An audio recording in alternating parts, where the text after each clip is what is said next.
పుష్ప ఏడ?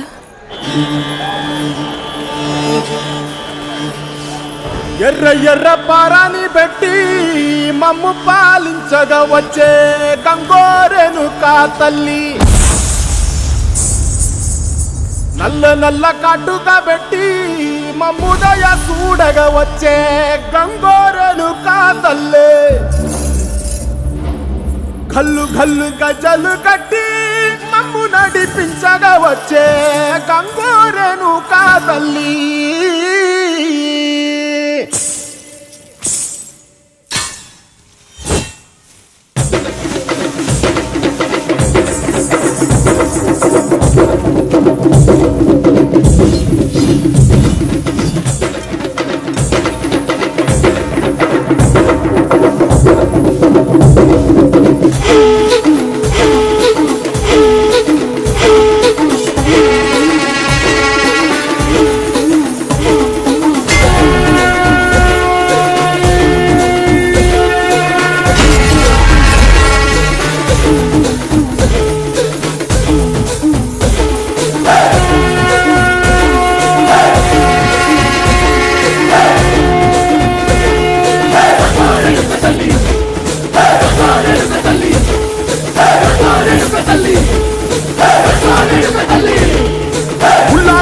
గడ్డి పుల్లోటి వచ్చనమ్మా, చాలారి పూలు పెట్టి జాతరలు నచ్చనమ్మా, ఏ తంగేడు పూలు పెట్టి రంగాణ దూకేనమ్మా, ముక్కు ముక్కెర పెట్టి ముల్లోకాల నెలనమ్మా, ముంగార చూడంగా మున్నూరు కన్నులమ్మా, ఎదుగాల చూడంగా ఏనూరు కన్నులమ్మా, నీ కన్న పెద్ద దిక్కులో కాల ఎక్కడుంది నైవేద్యం పెట్టంగా మా కాడ ఏమిటుంది, మనలన్నీ అలకించి మరణీయవే తల్లి, కన్నా బిడ్డలను కాపాడవే తల్లి.